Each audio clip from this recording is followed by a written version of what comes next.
আমি 2 তারিখ থেকে 7 তারিখ পর্যন্ত দিই বগুড়াতে। ডন দাবি করেন যে ঘটনার দিন তিনি বগুড়াতে ছিলেন। সে ঘটনার দিন বগুড়ায় ছিল, সে জানাজায় আসলো না কেন? He is the responsible for this. তাকে চ্যালেঞ্জ করলাম। যতদিন বুকের মধ্যে দম থাকবে ততদিন সালমান শাহকে নিয়ে আন্দোলন করে যাবে। এই মামলার শেষ আমরা দেখে ছাড়বো। টাকা দিয়ে তো ওরা কিনে রাখছে, আইন প্রশাসনকে অন্ধ করে রাখছে। 1996 সাল 6 সেপ্টেম্বর সেই কালো দিনের। আসসালামু আলাইকুম, আপনাকে স্বাগতম আজকে আরো একটি নতুন ভিডিওতে। সালমান শাহ ডনকে গ্রেফতারের পর বেরিয়ে আসছে কিছু ভয়ঙ্কর তথ্য, যা জানলে আপনার চোখ কপালে উঠতে বাধ্য হবে। চলুন আমরা প্রথমেই একটি ভিডিও দেখে আসি। দর্শক, ভিডিওগুলো প্লে করার আগে আপনার কাছে ছোট্ট একটি রিকোয়েস্ট, এখনো যারা আমাদের চ্যানেলটি সাবস্ক্রাইব করেননি, নিত্য নতুন ভিডিওর আপডেটগুলো পেতে চ্যানেলটি সাবস্ক্রাইব করে আমাদের সঙ্গেই থাকুন। আজিজ মোহাম্মদ ভাই এবং সামিরা 12 লক্ষ টাকার বিনিময়ে ডনকে তারা ঠিক করেছিল তাকে হত্যা করার জন্য। এই 12 লক্ষ টাকার চুক্তিতে ডন, ফারুক, জাভেদ সহ আরও অন্যান্য আসামি, মোট 11 জন আসামি, তারা তাকে হত্যা করার পরিকল্পনা করে। তার বাড়িতে সেদিন এখানে আজিজ মোহাম্মদ ভাই ছিল, উপস্থিত ছিলেন, স্বামীরাও ছিলেন, অন্যান্য আসামিরা ছিল। তাকে প্রথমে তার নাকে ক্লোরোফর্ম দেওয়া হয়। ক্লোরোফর্ম দিয়ে তাকে অচেতন করা হয় এবং তার অচেতনটাকে তাকে আরও গভীর করার জন্য, নিশ্চিত করার জন্য তাকে ইঞ্জেকশনও দেওয়া হয়।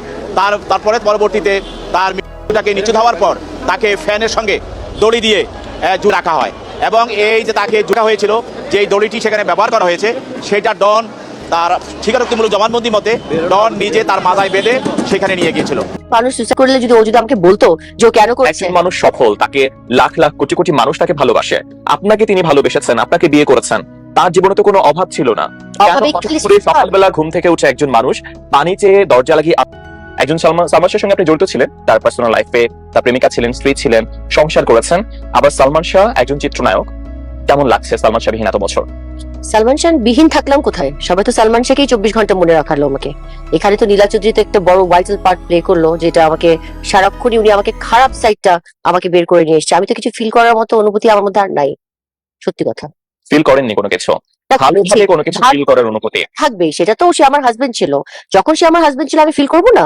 আমি কি না করার মানে এটা তো একটা প্রশ্ন লাগিয়ে নাই, যে জবাবটা তো এখানেই চলে আসে। কিন্তু সেটা ছিল, কিন্তু যখন ইমন মারা গেল, ইমন যখন নাই, তখন থেকে কিন্তু নীলা চৌধুরী আমার সাথে যে জিনিসটা শুরু করেছেন, তখন থেকে আমার জিনিসটা খুব নাম হয়ে গেছে। নীলা চৌধুরী একজন মা, তিনি 28 বছর ধরে সংগ্রাম করছেন তার সন্তানের বিচারের জন্য। হয়েছে নাকি আত্মহত্যা তিনি বলছেন হয়েছে, যদিও অনেকবার তদন্তকারী কর্মকর্তারা বলছেন এটি আসলে। এবার তিনি আরো জোরালোভাবে অভিযোগ উত্থাপন করেছেন, আপনার বিরুদ্ধে অভিযোগ করেছেন তিনি, এবং আপনাকে কেন একদিনের জন্য রিমান্ডে শিকার হতে হয়নি, রিমান্ডে কেন নেওয়া হলো না, এই অভিযোগ তিনি করেছেন। এবং টাকার বিনিময়ে আপনারা ধামাচাপা দেওয়ার চেষ্টা করছেন এত বছর ধরে। আপনি যদি 28 বছর আগেও যান, আপনি যদি তখনের ইন্টারভিউ গুলো দেখেন, এবং যদি আপনি ম্যাগাজিন পেপার সবগুলো দেখেন, তখনও দেখবেন যে উনি খালি সামিরাকে রিমান্ডে নেন। মানে ওনার জেটটা হচ্ছে সামিরাকে রিমান্ডে নেওয়া। হ্যাঁ, এটা একটা ওনার একটা, আপনাকে আমি আগেও বলেছি, আপনার সাথে আমার অনেক ইন্টারভিউ হয়েছে, যেখানে আপনি নিজে আমাকেও ইন্টারভিউ করেছেন, নীলা চৌধুরীকেও ইন্টারভিউ করেছেন, আপনি অনেকজনকে করেছেন, আপনি অনেক কিছু জানেন, আপনি বুঝতে পেরেছেন কিনা আপনি পুরো জিনিসটা, আপনি অ্যাটলিস্ট আই থিঙ্ক যতজন ইন্টারভিউ করেছে আপনি সবচেয়ে বেশি ইন্টারভিউ করেছেন সবাইকে, ইনক্লুডিং আমার বাসায় যারা কাজ করতো সবাইকে আপনি করেছেন। বাদল খন্দকারকে করেছেন, আপনি সোহানুর রহমান সোহানকে করেছেন, আপনি ঝন্টু ভাইকেও করেছেন, আপনি আপনার মতো করে সবাইকে করেছেন। তো আমার কথা হচ্ছে যে উনি বললে তো হবে না, প্রত্যেকটা ডিপার্টমেন্ট থেকে কি আসলো, কি হলো, কি রিপোর্ট, ফাইনাল রিপোর্ট ডিটেকটিভ ব্রাঞ্চে ফার্স্টে বললো সুইসাইড, তারপর উনি এটাকে নারাজি দিয়ে আবার দ্বিতীয়বার এটাকে উনি আবার রিভাইজ করিয়েছেন, ওটা আবার নতুন করে আবার সেকেন্ড টাইম ডিবি থেকে একই কথা বলা হয়েছে। তারপর উনি একটা বছর চুপচাপ ছিলেন, 96 to 97, 96 ডিসেম্বর টু 97 অগস্ট। 97 অগস্টে উনি রিজভিকে তৈরি করে নিয়ে আসলেন। রিজভিটাকে, হু ইজ রিজভি? রিজভি হচ্ছে নীলা চৌধুরীর একটা দুঃসম্পর্কের আত্মীয়। রিজভিকে সে তুলে নিয়ে এসে রিজভিকে তার শিখিয়ে সে ওনার গাড়িতে রিজভিকে উনি তুলেছে, ওনার গাড়ি থেকে উনি ওনার বাসায় নিয়েছে, রিজভিকে শিখিয়েছে, শিখাবার পরে রিজভিকে ক্যান্টনমেন্ট থানায় উনি নিজে নিয়ে গেছেন উইথ দ্য হেল্প অফ মানে ইমরান আব্বাও ছিলেন।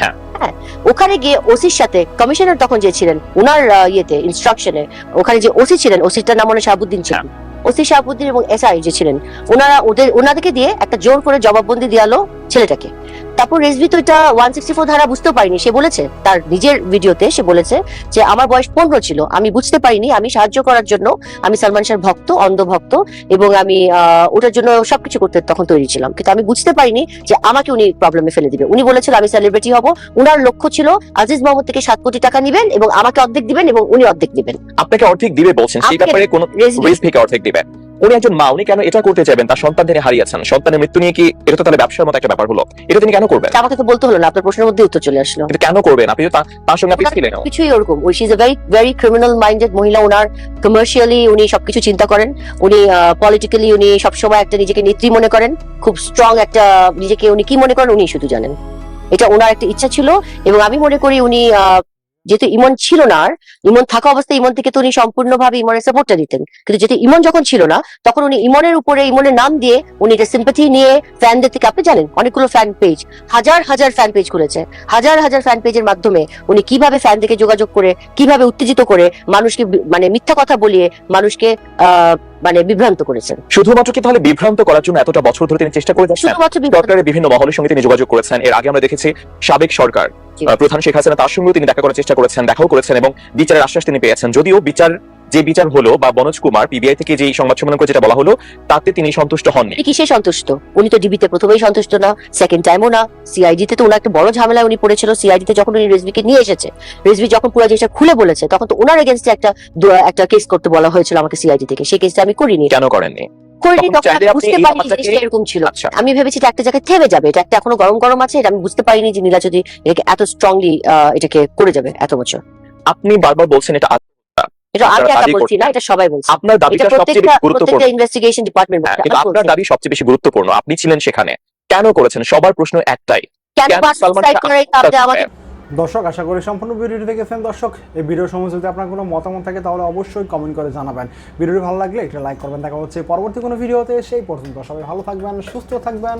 আল্লাহ হাফেজ।